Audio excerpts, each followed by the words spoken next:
তো পূর্ববর্তী আয়াতে আমি আমার পছন্দের জন্য সম্পূর্ণ দায়ী, এবং এই আয়াতে এই জীবনে আমি যা কিছু উপার্জন করি তার জন্য আমি সম্পূর্ণরূপে দায়ী। আমি দায়ী, বিমা কাসাবাত। আপনি যদি এটুকু বুঝেন, এর অর্থ হলো আমাদের ক্ষেত্রে শুরুর অবস্থাটি হলো আমরা সমস্যায় আছি। বাস্তবতা এটা নয় যে আমরা ঠিক আছি, বাস্তবতা হলো আমরা সমস্যায় আছি, এবং সমস্যা থেকে বেরিয়ে আসার একমাত্র উপায় হলো ক্রমাগত পরিশোধ করতে থাকা। আর আল্লাহ একমাত্র যে পরিশোধ গ্রহণ করবেন তা কি? আপনার ইতিবাচক উপার্জন, বিমা কাসাবাত। আল্লাহ ঠিক এটাই বুঝিয়েছেন যখন তিনি বলেছেন ইন্নাল ইনসানা লাফি খুসর। মানবজাতির জন্য শুরুর অবস্থাটি হলো তারা ক্ষতির মধ্যে রয়েছে। মানুষ ক্ষতির মধ্যে রয়েছে, محبوس কারাগারে অবরুদ্ধ। আক্ষরিক অর্থেই معد محبوس عليه তাদেরকে আটকে রাখা হয়েছে। অবস্থা যদি তাই হয়, একজন মুসলিম হয়তো অন্য কাউকে দেখে যে নিজেকে স্বাধীন মনে করে, এবং সে যা খুশি তাই করে, আর সে উপলব্ধি করে ও আল্লাহ, তারা তাদের মুক্তির জন্য মূল্য বাড়িয়েই চলছে প্রতিটি নেতিবাচক পরিশোধের মাধ্যমে। আপনি জানেন আপনার অ্যাকাউন্টের ব্যালেন্স নেতিবাচক হতে পারে, তাই না? যখন আপনার অ্যাকাউন্ট ব্যালেন্স নেগেটিভ 20,000 আর আপনি 20,000 টাকা জমা করলেন, তখন কি হয়ে যায়? 0। মুক্তির জন্য আপনাকে 1 লাখ টাকা জমা করতে হবে, কিন্তু আপনি ইতিমধ্যেই নেতিবাচক 2 লাখে আছেন। আর তারপর আপনি নেতিবাচক 4, নেতিবাচক 6, নেতিবাচক। ও আল্লাহ! এমন হতে পারে যে মুক্তি পাওয়ার জন্য পরিশোধের পরিমাণ হয়তো খুব সামান্য ছিল, কিন্তু সমস্যা হলো আপনি নেতিবাচকের দিকে অনেক দূর চলে গেছেন। বুঝতে পারছেন? তো এখন আপনি আর 10 টাকার দায়বদ্ধ নন, বরং আপনি 10 কোটি 10 টাকার দায়বদ্ধ, তাই না? আল্লাহ সেই লোকদের জন্য কি করেন যারা আল্লাহর কাছে ব্যাপকভাবে ঋণী এবং তাদের জামানত অনেক বিশাল। শুধু তওবা করো, আমি সব মুছে দেব, আমি শুধু 0 দিয়ে গুণ করে দেব। বস্তুত যদি এটি নেতিবাচক দিকে 10 কোটি হয়, আমি এটিকে ইতিবাচক দিকে 10 কোটি বানিয়ে দেব, যদি শুধু তওবা করো। একটি জিনিস, একটি তওবা। শুধু আন্তরিকভাবে আল্লাহর দিকে ফিরে আসুন, আপনি মুক্ত। আল্লাহর দিকে ফিরে আসাই আমাদের স্বাধীনতা, এবং এটি শুধু আখিরাতের স্বাধীনতাই নয়, চূড়ান্তভাবে এটি তো আখিরাতের স্বাধীনতা বোঝাই, কিন্তু আমার যুক্তিতে এই আয়াতটি দুনিয়ার ক্ষেত্রেও প্রযোজ্য। প্রত্যেক ব্যক্তি তার কৃতকর্মগুলো দ্বারা জিম্মি হয়ে আছে। মানুষ মদ্যপানের কাছে জিম্মি হয়ে আছে, মানুষ যৌন আসক্তি দ্বারা, পর্নোগ্রাফি দ্বারা জিম্মি হয়ে আছে, মানুষ মাদকের কাছে জিম্মি হয়ে আছে, মানুষ সময়ের অপচয় দ্বারা জিম্মি হয়ে আছে। তাদের দোষ যাই হোক, তাদের অপরাধ যাই হোক, তারা সেটার দ্বারা জিম্মি। তারা এর মধ্যে নিজেদেরকে নিমজ্জিত রেখেছে। একমাত্র কিছু মানুষ আসলে এই আসক্তিগুলো, এই বদভ্যাসগুলো থেকে মুক্ত রয়েছে। আমাদেরকে বলা হয়েছে ইন্টারনেট ব্রাউজিংয়ে তুমি স্বাধীন, সোশ্যাল মিডিয়ায় ঢুকতে তুমি স্বাধীন। কিন্তু যদি আপনি আপনার ফোনটি সরিয়ে রাখেন, যদি আপনি দীর্ঘ সময় সোশ্যাল মিডিয়ায় অভ্যস্ত হন, ধরুন 14-15 বছর বয়সী একজন কিশোর, সে যা কিছু দেখার দেখছে, আর আপনি যদি ফোনটি কেড়ে নেন, সেই কিশোরের কি ঘটে? সে উদ্বিগ্ন হয়ে ওঠে, তার মেজাজ খারাপ হয়, তার মানসিক যন্ত্রণা শুরু হয়, সব ধরনের অদ্ভুত বিষয় শুরু হয়। জানেন কেন? কারণ তারা আসলে সেই ডিভাইস দ্বারা বন্দী। তারা আসলে মোটেও স্বাধীন নয়। ঠিক যেমন আমাদের শরীর খাবারের চাহিদা থেকে মুক্ত নয়, তাই আমরা যদি খাবারের অভাবে ভুগি, আমাদের খাবারের পেছনে ছুটতে হয়। আমাদেরকে নির্ভর করতে হয় যেন আমরা খাবারের কাছে বন্দী। এই দুনিয়া আসক্তি তৈরি করেছে, আর আমরা বন্দী। মানুষ এই আসক্তিগুলোর দ্বারা বন্দী হয়ে আছে। এমন মানুষও আছে যারা অন্যকে প্রভাবিত করার প্রয়োজনে বন্দী। তারা সেই কারাগারেই বাস করে, এটাই তারা অর্জন করতে চায়, এবং তারা এর নিচেই চাপা পড়ে। সারাটা জীবন শুধু অন্যকে প্রভাবিত করতে চায়। অন্য কিছু মানুষ সবার উপরে থাকার প্রয়োজনে বন্দী। আমাকে সবার সম্মান করা উচিত, তাদের গোটা জীবনটাই আমাকে শুধু সম্মানিত হতে হবে। কিভাবে আপনি সম্মানিত হতে চান? মানুষ যখন কাছে আসবে, তারা যেন আমার দিকে বাঁকা চোখে না তাকায়। তাদের উচিত আগে আমাকে সালাম দেওয়া। এটা তুমি কেন করলে না, তুমি ওটা কেন করলে না, তুমি আমার সাথে এভাবে কথা বলতে পারো না। তারা এই প্রয়োজন দ্বারা বন্দী। তারা স্বাধীন নয়। কিছু মানুষ অহেতুক ভীতিতে বন্দী হয়ে থাকে। ইউসুফের ভাইয়েরা এটা জানার প্রয়োজনে বন্দী ছিল যে তারাই অধিক ভালোবাসার পাত্র, কারণ তাদের কাছে ভালোবাসা ছিল একটা স্কোর কার্ড, তাই না? বাবা ইউসুফকে বেশি ভালোবাসেন। তোমরা কিভাবে জানলে যে বাবা ইউসুফকে বেশি ভালোবাসেন? তোমরা কি তার হৃদয় পরীক্ষা করেছো? এরকম কোনো মিটার আছে? স্ট্রিট ফাইটার গেম হেলথ বারের মতো? কিভাবে তোমরা জানলে তিনি তাকে বেশি ভালোবাসেন? আমাকে বলো। তারা তাকে সরিয়ে দিল আর তিনি এখনো তাকে বেশি ভালোবাসেন। তোমরা কিভাবে জানলে যে তিনি তাকে বেশি ভালোবাসেন? কিন্তু আমাকে জানতে হবে, এ ব্যাপারে আমার কিছু একটা করা প্রয়োজন। তারা তাদের প্রয়োজনে বন্দী। কারো উপর মানসিক নির্ভরতা, রাগ, কিছু মানুষ তাদের রাগের দ্বারা বন্দী, কিছু মানুষ অনুশোচনায় বন্দী হয়ে থাকে। كل نفس بما كسبت رهينة. মানুষ কারাগারে বাস করছে, আখিরাতে একটি কারাগার অপেক্ষা করছে। কিন্তু মানুষ এই জীবনে নিজেদের জন্য কারাগার তৈরি করতে অত্যন্ত পারদর্শী। আমরা এতে খুবই পারদর্শী। এবং এই আয়াতটি বলছে অন্য কেউ আপনাকে কারাগারে রাখেনি, এটা আপনার নিজের তৈরি কারাগার। আর একমাত্র যিনি আপনাকে তা থেকে মুক্ত করতে পারেন তিনি কে? আপনি এবং আপনার কর্ম। সুতরাং আপনি এমন কাজ করতে পারেন যা আপনাকে আরও কারারুদ্ধ করবে, অথবা আপনি কারাগার থেকে মুক্তির পথ অর্জন করতে পারেন। আপনি যদি এই অর্থে এবং স্বাধীনতা নিয়ে ভাবেন, নারীদের হিজাব পরিহিত দেখলে মানুষ কেন এত বিচলিত হয়? সকলেই স্বাধীন, তুমি স্বাধীন নও কেন? তুমি নিপীড়িত। তারা খুবই বিরক্ত। আমার এমন কিছু অমুসলিম নারীর সাথে কথা বলার সুযোগ হয়েছে যারা পর্দা করে না এবং তারা কর্পোরেট জগতে কাজ করে। আমি বললাম, আপনার কর্মক্ষেত্র নিয়ে কিছু বলুন, সবচেয়ে কঠিন বিষয় কোনটি? তারা বলে কাজের জন্য তৈরি হওয়া। কয়েকজন মহিলা আমাকে বলেছে কাজের জন্য তৈরি হওয়াই সবচেয়ে কঠিন কাজ। আমি বললাম, কেন কেন এত কঠিন? আপনার দাঁত ব্রাশ করাটা কি খুব কঠিন? না, আমাকে মেকআপে অনেক বেশি সময় দিতে হয়, নির্দিষ্ট ধরনের পোশাক পরতে হয়। নির্দিষ্ট ধরনের পোশাক বলতে কি বোঝায়? সে বলল, আপনি তো জানেন। আমি বললাম, আমি জানি না, আপনি কি বোঝাতে চাইছেন? সে বলল, দেখুন, আপনার লুক যদি বিশেষ ধরনের না হয় আপনি উন্নতি করতে পারবেন না। তো আমি বললাম, আপনাকে একটা কথা জিজ্ঞেস করি, আমরা ইসলাম নিয়ে কথা বলছি না, আপনাকে একটা বিষয় জিজ্ঞেস করি, এই সমস্ত প্রত্যাশার কারণে আপনি কি নিজেকে বন্দী মনে করেন? সে বলল, হ্যাঁ, ছেলেরা কত স্বাধীন, তারা যেমন খুশি পোশাক পরতে পারে এবং সেভাবেই যেখানে খুশি যেতে পারে, কিন্তু আমরা তা পারি না। ওয়াও! আর আপনি সেই সব নারীদের বলছেন বন্দী যাদেরকে এরকমটা করতে হয় না। আপনিই তো বন্দী, আপনিই তো বন্দী, এবং এই কারাগারে আপনি মারা যাচ্ছেন। كل نفس بما كسبت رهينة. অমুসলিমদের কথা ভুলে যান। অমুসলিমদের বদনাম করে আপনাকে ভালো অনুভব করানোর জন্য আমি এখানে আসিনি। আমি চাই আপনি নিজের ব্যাপারে খারাপ অনুভব করুন।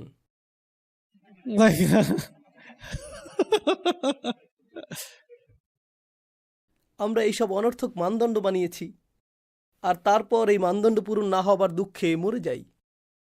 একটা বিয়ে কেমন হতে হবে?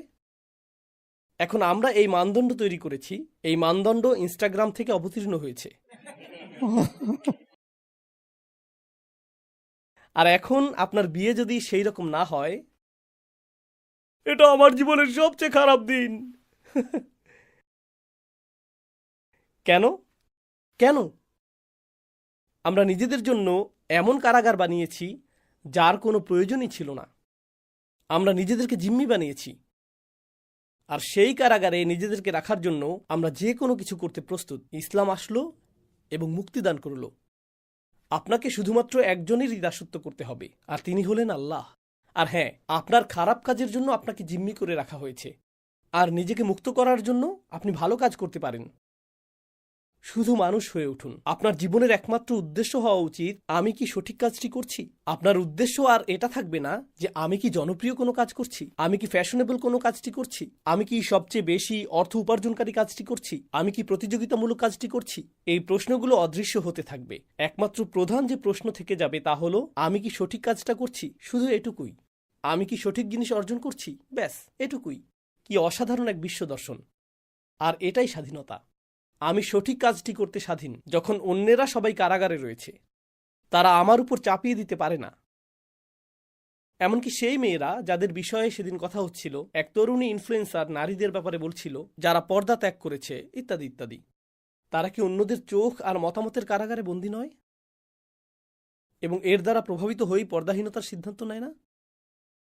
একমাত্র কারাগার, একমাত্র আত্মসমর্পণ যা আমাদের মেনে নেওয়া উচিত তা হলো আল্লাহর কাছে আত্মসমর্পণ। আর আমি আপনাদের বলছি, কুরআনের দর্শন সত্যিই অসাধারণ। আমরা নিজেদেরকে আল্লাহর দাস বলে থাকি, আর কুরআন বর্ণনা করছে আপনি কোনো না কোনো কিছুর দাস হবেনই, কিন্তু সিদ্ধান্ত আপনার যে আপনি কিসের দাস হবেন। আপনি হবেন ফ্যাশনের দাস, টাকার দাস, মানুষের দাস, সংস্কৃতির দাস, মানদণ্ডের দাস, জনপ্রিয়তার দাস, আপনার অহংকারের দাস, অথবা আল্লাহর দাস। আপনি যদি আল্লাহকে মেনে না নেন তবে অন্য কিছুর দাসে পরিণত হবেন, কিন্তু যদি আল্লাহকে বেছে নেন অন্য সকল দাসত্ব থেকে আপনি মুক্তি পাবেন। এটাই স্বাধীনতা। এটা আপনাকে অন্য সব কিছু থেকে মুক্ত করবে। একেই সত্যিকার অর্থে বলা হয় শৃঙ্খল ভাঙা। আল্লাহ বলেছেন, বাস্তবতা হলো প্রত্যেক মানুষ শৃঙ্খলে আবদ্ধ হয়ে আছে। এখানে কেবল একটিই বিষয় আছে, আমরা সকলেই আবদ্ধ। আমরা আসলে স্বাধীন নই। আমাদের করা প্রতিটি কাজই এরকম। কল্পনা করুন, আমার উপর হাজারো শিকল রয়েছে। আমার প্রতিটি ভালো কাজ সেই শিকলগুলোর একটি করে ভাঙছে, অথবা আমার প্রতিটি খারাপ কাজ সেই শিকলগুলোর সাথে একটি করে যোগ করছে, আর আমি সেই শিকলগুলো দেখতেও পাই না। তারপর বিচারের দিনে সেই সমস্ত শিকল প্রকাশ পাবে। এটাই কুল্লু নাফসিম বিমা কাসাবাত রহিনা। এটা কেবল তাদের অর্জন যা তারা করছে, এর জন্যই তারা জিম্মি হয়ে আছে। সুবহানাল্লাহ। এটি একটি বিস্ময়কর এবং আশ্চর্যজনক বাস্তবতা। এটি একটি অবিশ্বাস্য বাস্তবতা।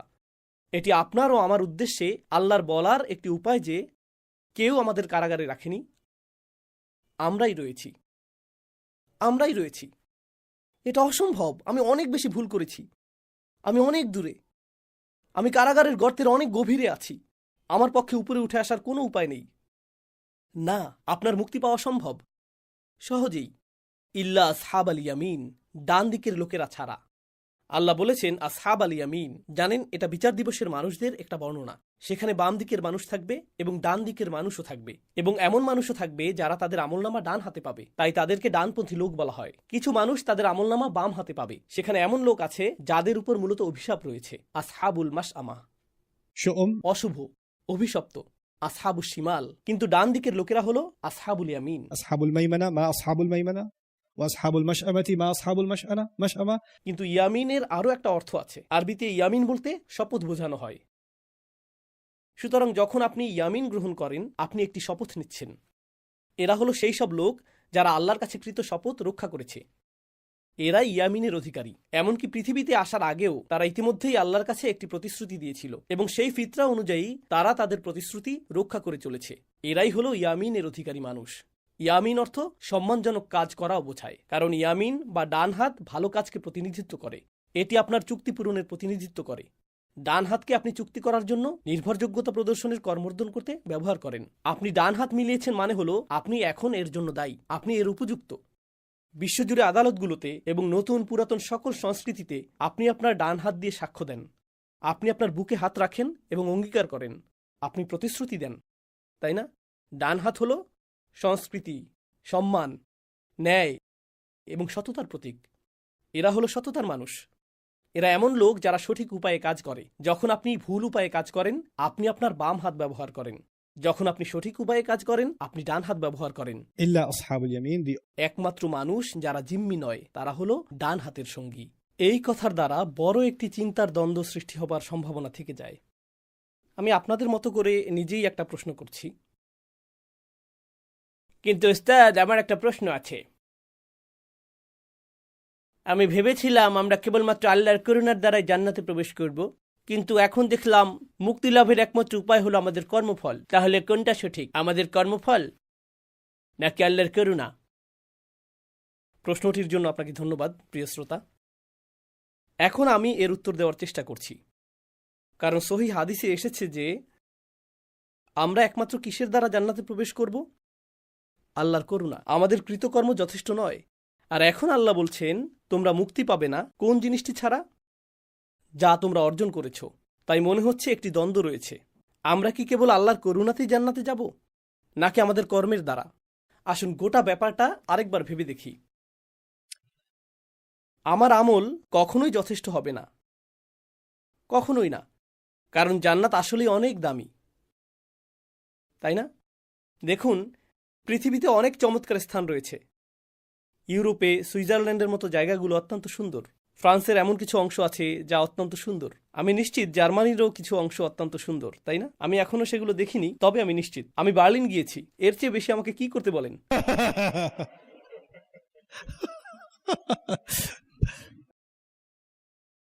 যুক্তরাষ্ট্রে এমন কিছু জায়গা আছে যা অত্যন্ত সুন্দর।